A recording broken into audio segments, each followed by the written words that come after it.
새벽을 깨우신 모든 분들을 주님의 이름으로 축복합니다. 오늘 말씀 열왕기하 10장 18절부터 31절 말씀 같이 보고 또 나누겠습니다. 예후가 뭇 백성을 모으고 그들에게 이르되 아합은 바알을 조금 섬겼으나 예후는 많이 섬기리라. 그러므로 내가 이제 큰 제사를 바알에게 드리고자 하노니 바알의 모든 선지자와 모든 섬기는 자와 모든 제사장들을 한 사람도 빠뜨리지 말고 불러 내게로 나아오게 하라. 모든 오지 아니하는 자는 살려두지 아니하리라 하니 이는 예후가 바알 섬기는 자를 멸하려 하여 계책을 씀이라. 예후가 바알을 위하는 대회를 거룩히 열라 하매 드디어 공포되었더라. 예후가 온 이스라엘의 사람을 두루 보냈더니 바알을 섬기는 모든 사람이 하나도 빠진 자가 없이 다 이르렀고 무리가 바알의 신당에 들어가매 바알의 신당 이쪽부터 저쪽까지 가득하였더라. 예후가 예복 맡은 자에게 이르되 예복을 내다가 바알을 섬기는 모든 자에게 주라 하매 그들에게로 예복을 가져온지라.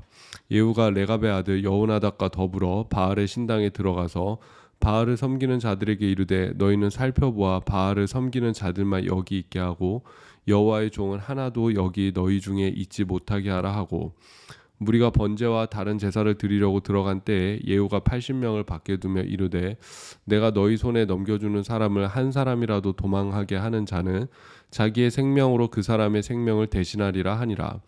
번제 드리기를 다음에 예후가 호위병과 지휘관들에게 이르되 들어가서 한 사람도 나가지 못하게 하고 죽이라 하매 호위병과 지휘관들이 칼로 그들을 죽여 밖에 던지고 바알의 신당 있는 성으로 가서 바알의 신당에서 목상들을 가져다가 불사르고 바알의 목상을 헐며 바알의 신당을 헐어서 변소를 만들었더니 오늘까지 이르니라.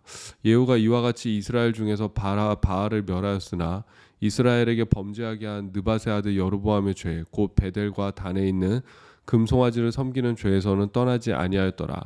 여호와께서 예후에게 이르시되 내가 나보기에 정직한 일을 행하되 잘 행하여 내 마음에 있는 대로 아합 집에 다 행하였은즉 내 자손이 이스라엘 왕위를 이어 4대를 지내리라 하시니라.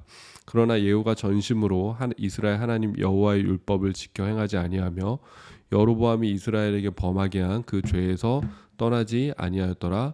아멘. 네, 오늘 말씀 제목은 이제 예후의 종교 개혁입니다. 제가 그래서 물음표를 붙였는데 한번 왜 그런지 오늘 말씀을 통해서 함께 나누면 좋겠습니다. 이 심판하는 그 모습을 우리가 볼 수가 있습니다. 아합의 아들인 요람을 죽이고 또 아합의 사위인 남유다의 아하시아를 죽이고 아합의 아내였던 이세벨을 죽이는 모습을 볼 수 있죠. 또 아합의 아들들 70명을 모두 죽임으로 인해서 아합 집안에 내려진 하나님의 심판을 예후가 이루는 모습을 볼 수가 있습니다. 이제 예후는 북이스라엘에 깊이 뿌리 내려져 있는 바알을 뿌리 뽑고자 합니다. 이 바알에 대한 신앙은 아합과 이세벨이 혼인한 후에 북이스라엘에 깊이 뿌리를 내리게 되었고 남유다에게까지 영향을 미치게 되었습니다. 그러니까 아합 시대에 이 바알 신앙이 절정을 이루었다라고 할 수가 있는 것이죠. 근데 이 바알을 다 한 번에 뿌리 뽑는 것은 사실은 쉬운 일이 아닙니다. 왜냐하면 바알 우상 숭배는 너무도 깊숙이 이 북이스라엘 속에 침투되어 있었기 때문에 한 번에 제거할 수 있는 것이 아니었고 또 나름대로 힘을 다해서 제거한다고 하지만 또 금세 전염병처럼 마치 이 박테리아처럼 금세 퍼지는 것이 바로 이 우상 숭배에 대한 그런 종교였습니다. 하지만 예후는 나름대로 북이스라엘에서 바알 종교를 철폐하고자 노력하는 것을 볼 수가 있습니다. 그래서 하나님께서도 이런 부분을 또 인정하시죠. 그래서 이 예후가 이 어떤 선한 왕의 반열에는 들지 못합니다. 이 남유다와 북이스라엘 40명의 40명의 왕을 지나면서 하나님께서 선하다 인정하시는 왕이 8명의 왕이 있습니다. 우리가 지난주에 살펴보았던 여호사밧 왕도 그 중에 하나입니다. 근데 그 8명의 왕이 모두 남유다의 왕이었지 사실 북이스라엘에서는 한 명의 왕 왕도 선하다고 인정받지는 못합니다. 근데 하나님께서 오늘 예후를 인정하시는 것은 하나님 앞에서 이렇게 바알 종교를 철폐하고자 했던 것, 그리고 하나님께서 말씀하신 대로 그 아합 가문을 심판한 그 일로 인해서 하나님께서는 또 예후에게 너가 4대 동안 이 북이스라엘을 통치할 것이다라는 그런 약속을 해주시는 걸 볼 수가 있습니다. 예후가 이 바알이 숭배를 어떻게 좀 뿌리 뽑나 보십시오. 먼저 예후는 자신은 아합보다 더 크게 바알을 섬길 것이다라고 그렇게 전국에 공포를 내립니다. 그러면서 바알의 모든 제사장들을 사마리아로 불러들이게 됩니다. 그러니까 북이스라엘에서도 이 사마리아는 수도지 않습니까? 바알 우상 숭배가 가장 극심하고 어떻게 보면 본거지의 역할을 했던 곳이 바로 이 사마리아라고 할 수가 있는 것이죠. 그래서 모든 사람들을 다 불러들이고 이것이 이제 왕의 명령인 것이죠. 그래서 한 사람도 빠지면 안 된다. 이건 정말 바알 축제일이다. 대바알 성회이기 때문에 너희들이 한 사람도 빠지면 안 된다. 대성회로 우리가 모인다. 그래서 최대한 많은 사람들을 모으는 그런 모습을 볼 수가 있습니다. 전국에서 바알 숭배자들을 다 모으는 것이죠. 그리고 모인 사람들에게는 예복을 입혀서 그들이 바알의 제사장들임을 분명하게 이렇게 보여주는 모습을 볼 수가 있고, 예후가 또 모인 사람들 중에서 혹시 이 중에 여호와를 섬기는 자가 있느냐 하면서 이렇게 솎아내는 모습을 볼 수가 있어요. 거기서 이제 혹시라도 여호와를 섬기는 그런 제사장이나 선지자가 있다면은 예후가 죽임을 당하지 않도록 미리 이렇게 조치를 취하는 모습이죠. 근데 여러분 생각해 보십시오. 지금 이 바알 숭배가 바알 대성회가 열리는 장소에 여호와를 섬기는 자가 있다라고 한다면 이 사람이 이게 뭐 좋은 마음으로 왔겠습니까? 이 사람이 뭐 순전한 그런 선지자이겠습니까? 순전한 제사장이겠습니까? 근데 그럼에도 불구하고 어쨌든 이 예후는 여호와를 섬기는 그 제사장들이 혹시라도 있을까봐 한번 이렇게 그들이 없느냐 이렇게 먼저 골라낸 후에 이들에 대한 심판을 이렇게 실행하는 그 모습을 볼 수가 있습니다. 그 80명을 밖에서 지키게 하고 예식이 끝나니까는 이 바알 숭배자들을 모두 이 죽이게 되는 그런 심판을 이 예후가 단행합니다. 그러니까 어떻게 보면 이 바알 숭배자들은 우리가 대성회다, 바알을 위해서 우리가 축제를 벌인다, 바알에게 제사하고 예배드린다 그러면서 그런 마음으로 왔는데, 사실 이거는 뭐 죽음의 성회였던 것이죠. 죽음의 성회인 것이고 자신의 그 죽음을 제사 지내는 것이고 죽음의 어떤 예배였던 것이죠. 그래서 예후는 이들을 모두 죽이고 그 다음에 바알의 신당에서 목상들을 모두 불사르고 우상들을 모두 불사르고 그곳을 변소로 만들어 버리는 걸 볼 수가 있습니다. 그러니까 아주 수치스럽게 만드는 것이죠. 수치스럽게 만들고 다시는 회복되지 않을 그런 장소로 만들어 버리는 것입니다. 그리고 하나님께서는 이 일로 예후를 칭찬하시는 걸 볼 수가 있습니다. 그러나 성경은 예후의 개혁도 역시 한계가 있었다라는 것을 보여주고 있습니다. 31절 말씀 한번 우리가 살펴보면은, 그러나 예후가 전심으로 이스라엘 하나님 여호와의 율법을 지켜 행하지 아니하며 여로보암이 이스라엘에게 범하게 한 그 죄에서 떠나지 아니하였더라.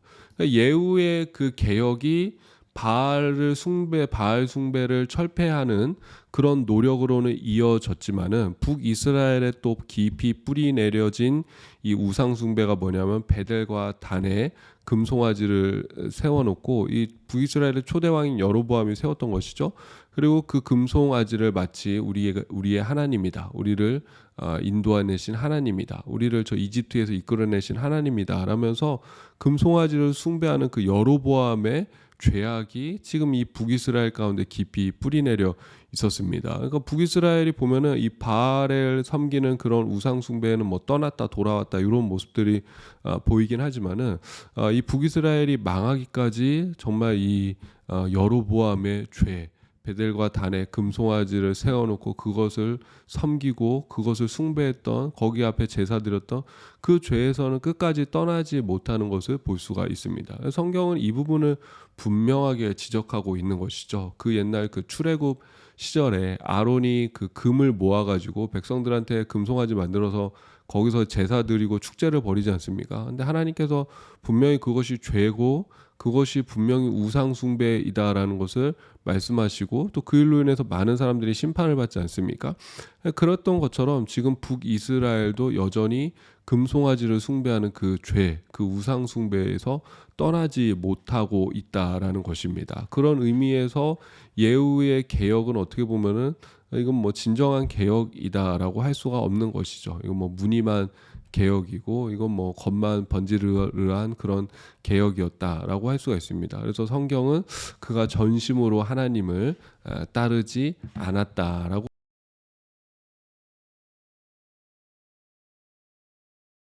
하나님과의 관계가 어떤 의미를 가지고 있을까? 그러니까 사실은 예후와 하나님과의 관계, 예후의 신앙은 어떻게 보면 기브앤테이크의 신앙이다라고 할 수가 있는 것이죠. 저희가 주일날 그 여호사밧에 대해서 살펴봤잖아요. 제가 여호사밧이 상당히 좀 입체적인 인물이다라고 그렇게 말씀을 드렸어요. 왜냐하면은 진짜 전심으로 하나님을 사랑해요. 여호사밧은 정말 진정으로 하나님을 사랑하지만은 또 동시에 그 여호사밧은 아합을 또 사랑하는 마음이 있습니다. 이 아합은 어떻게 보면 세상이다라고 할 수가 있고 또 우상이다 할 수 있고 하나님의 어쨌든 아합은 하나님의 원수예요. 하나님의 원수. 그래서 이 여호사밧을 미가야 선지자가 여호사밧을 책망할 때 하나님 왜 하나님과 원수된 그 아합을 왕께서 사랑하십니까? 그렇게 책망하는 모습을 볼 수가 있습니다. 그러니까 여러분 이게 좀 이해가 되십니까? 하나님도 전심으로 사랑하지만은 하나님이 미워하시고 하나님이 싫어하시는 하나님의 원수도 또 전심으로 사랑하는 그 모습. 아마 이게 이해가 되시는 분들도 있고 또 이해가 안 되시는 분들도 있을 것 같은데 이해가 되시는 분들은 또 그럴 수도 있을 것 같아요. 아 그게 또 보니까 내 모습이구나. 그러실 수 있을 것 같아요. 내 안에 진짜 하나님을 사랑하거든요. 그 진심이거든요. 하나님을 또 사랑하는 마음이 있지만 또 동시에 난 죄도 사랑하고 세상도 사랑하고 뭐 세상의 유흥과 쾌락 너무 즐겁고 재밌고 아마 그렇게 고백하시는 분들이 있을지도 모르겠습니다. 어쨌든 이 예후의 믿음은 기브앤테이크의 믿음인 것이죠. 그러니까는 사실은 하나님의 명령을 지키는 그 이유가 뭐냐면 하나님 내가 이만큼 행할 테니까 하나님도 나한테 이만큼 하여 주십시오. 그러니까 하나님도 그걸 알기 때문에 예후한테 말씀하신 거예요. 오케이 좋아 너 내가 말한 대로 잘했어. 4대 동안은 너가 이 북이스라엘을 다스릴 거야. 그러니까 하나님께 드린 만큼 하나님도 예후에게 주신 것이죠. 그러니까 내가 준 만큼 하나님께 받은 것이죠. 그리고 사실 예후가 하나님의 말씀대로 하는 그것에는 이 정치의 이유 또 권력의 이유가 있습니다. 여러분 생각해 보십시오. 이 아합의 후손들은 사실은 그 예후에게는 예후라는 그 새로운 왕조가 들어선 거거든요. 그러니까 여러분 아합은 오므리 왕조잖아요. 그러니까 이게 뭐냐면 김 씨가 통치했다가 이 씨가 통치했다가 뭐 최 씨가 통치했다 그런 의미예요. 아합은 오므리 왕가에 속하였었고, 그러니까 오므리 왕조가 쭉 통치를 하다가 예후가 그 오므리 왕조를 완전 끝내버리고 이제 예후 왕조가 들어선 것이죠. 예후 가문이 통치하는 것이죠. 근데 오므리 왕조의 사람들이 남아 있으면은 아합의 자손들이 남아 있으면은 이게 예후 왕조의 끊임없는 위협이 될 수밖에 없는 것입니다. 그러니까는 그 아합에서 가장 그 세력이 컸던 뭐 이세벨 같은 경우 또 아합의 남은 아들들 또 뭐 지금 남유다 같은 경우는 아합의 뭐 사위지 않습니까? 아합의 사위 또 아합의 아들 이 사람들을 다 죽임으로 인해서 사실은 잠재적 그 위협이 되는 모든 것들을 이제 다 제거하는 거죠. 숙청하는 것이죠. 언제든지 내 권력과 내 왕의 자리를 나에게 정치적인 위협을 줄 수 있는 것들을 모두 다 숙청하게 되는 것이고 또 이 그런 바알 종교는 왜 없애는 것이냐. 그러니까 아합을 지탱해 주던 게 사실은 바알 종교거든요. 여러분 우리가 오늘날도 약간 그런 거 보지 않습니까? 정치가 바뀌면은 어떤 그 정치를 지지하는 종교적인 세력이 있어요. 그래서 이 정치가 바뀌게 되면은 그 종교적인 것들을 이제 좀 이게 탄압하는 그런 것들이 있습니다. 뭐 이쪽 정권에서는 이런 종교가 좀 지지했다 그러면 정권이 바뀌면은 그 전 정권을 지지했던 종교들을 좀 탄압하는 어떤 그런 모습들이 오늘날에도 있지 않습니까? 그러니까 마찬가지인 거예요. 지금 아합을 지탱해주고 아합을 경고하게 했던 것은 바로 바알 종교이기 때문에 그 바알 종교를 뿌리 뽑는 일. 더군다나 하나님이 말씀하시고 이건 뭐 하나님이 기뻐하실 일이잖아요. 그러니까 얼마나 이게 이 좋은 일이에요. 그러니까 뭐 금상첨화지 않습니까? 뭐 누이 좋고 매부 좋고지 않습니까? 그러니까는 지금 이 일을 함으로 인해서 그 전에 아합을 따랐던 그 바알 종교를 모두 다 이렇게 뿌리 뽑음으로 인해서 이제 새롭게 왕이 된 자신의 권력을 더 확고히 다지고자 하는 것입니다. 그러니까 어떻게 보면은 지금 그 여호와 종교, 하나님에 대한 그 믿음, 여호와 신앙을 지금 자신의 어떤 정치를 받쳐주는 그런 도구로 또 사용하고자 하는 그 마음이 예후 안에 있는 것이죠. 그렇기 때문에 성경은 그 예후의 믿음은 전심으로 하나님을 따르는 그런 믿음은 아니었다. 그냥 기브 앤 테이크 주고받고의 믿음이었던 것이지 그것이 전심은 아니었다라고 그렇게 평가를 내리고 있습니다. 근데 여러분 믿음은 기브 앤 테이크가 아닙니다. 신앙은 기브 앤 테이크가 아닙니다. 우리가 신앙을 기브 앤 테이크로 생각하는 순간 우리는 어떤 시점에 분명히 넘어지게 되어져 있고 신앙을 기브 앤 테이크로 생각하는 순간 우리는 어떤 시점에 분명히 실망하게 되어 있고 어떤 시점에 분명히 시험 들게 되어 있습니다. 그리고 기브 앤 테이크로 접근하는 것 자체가 이게 우상 숭배예요. 그러니까 여러분 제일 대표적인 게 뭐예요? 내가 하나님 앞에 이만큼 헌신하고 내가 하나님 앞에 이만큼 행했고 내가 하나님 앞에 이만큼 믿었는데 거기에만큼 내가 원하는 어떤 결과들, 내가 원하는 그런 보상들을 하나님께서 주시지 않았을 때 그때 여러분 우리는 시험 들고 그때 우리는 실망하고 그때 우리는 불평하고 원망하고 그때 우리는 하나님을 떠나지 않습니까? 그러니까 사실은 이게 어떻게 보면은 우리의 믿음이 예후의 믿음과 크게 다를 바가 없다라는 것이죠. 기브 앤 테이크로 지금 하나님 앞에 계속 나아가고 있다라는 것이죠. 근데 여러분 이게 무너져야 됩니다. 근데 그게 어떻게 그게 무너집니까? 그게 쉽습니까? 뭐 그렇게 생각하실 수 있는데 여러분 좀 이렇게 그 부모와 자녀의 관계를 생각해 보시면 돼요. 부모와 자녀의 관계가 여러분 기브 앤 테이크입니까? 그거 아니잖아요. 물론 자녀들한테 뭔가를 요구할 수는 있죠. 내가 너를 이만큼 키웠으니까 나중에 이만큼 내놔라 할 수 있지만은 기본적으로는 기브 앤 테이크가 아니고 또 솔직히 부모님들 마음에서는 나중에 자녀가 내가 더 주면 줬지 자녀가 뭐 못 준다고 해서 뭐 고소할 분들은 안 계시지 않습니까? 그러니까 사실은 그 관계는 사랑의 관계인 것이죠. 사랑의 관계 무엇과도 바꿀 수 없는 그 사랑의 관계지 않습니까? 하나님께서 우리에게 다가오시고 우리에게 접근하시는 그 방식이 사실은 사랑의 관계로 하나님은 우리에게 다가오시는 거예요. 하나님이 우리를 사랑하셔서 독생자를 보내셨고 우리를 구원하시기 위해서 그 독생자가 십자가에 달려 우리의 죄를 대신하시고 우리를 모든 죄값에서 구원하셨습니다. 이게 하나님의 그 사랑의 관계의 핵심이지 않습니까? 보면은 이제 어린 자녀들이 철이 없으면은 부모와 자기와의 관계를 자꾸 이렇게 주고받고의 관계로 생각해요. 그래서 예전에 뭐 그런 내용 있잖아요. 내가 엄마한테 뭐 어떻게 했던 거 얼마, 뭐 어떻게 했던 거 얼마, 뭐 했던 거 얼마 했잖아요. 그러니까는 어머니가 다시 편지를 보냈지 않습니까? 내가 어렸을 때부터 너 키우고 울었을 때 내가 달래주고 기저귀 갈아주고 먹여주고 네가 뭐 했던 거 다 이거 뭐 다 무료. 왜냐하면 너를 사랑하기 때문에 이렇게 뭐 그런 이야기가 있지 않습니까? 그런 것처럼 이게 어렸을 때는 잘 깨닫지 못하는 것이죠. 이게 하나님과 나와의 관계가 자꾸 주고받고의 관계인 것 같고 또 그것도 제대로 깨닫지 못하는 거죠. 하나님이 나에게 주신 것이 얼마나 큰 것인지를 제대로 알지 못하고 내가 하나님 앞에 드린 것만 생각하고 그 드린 만큼 하나님이 나에게 보상을 해줘야 된다라는 그런 믿음이 우리 가운데 깔려 있을 수 있습니다. 근데 신앙은 이거를 넘어서야 돼요. 넘어서서 하나님이 우리를 얼마나 사랑하셨는가. 그러니까 여러분 자녀도 언제 철듭니까? 부모가 나를 얼마나 사랑했는가. 그거를 이제 느낄 때가 있잖아요. 그때 철이 들잖아요. 그것처럼 하나님이 우리를 얼마나 사랑하시는가를 우리가 깨달을 때 우리가 진정한 그 신앙의 단계로 나아갈 수가 있고 하나님께서 다 주셨구나 우리에게.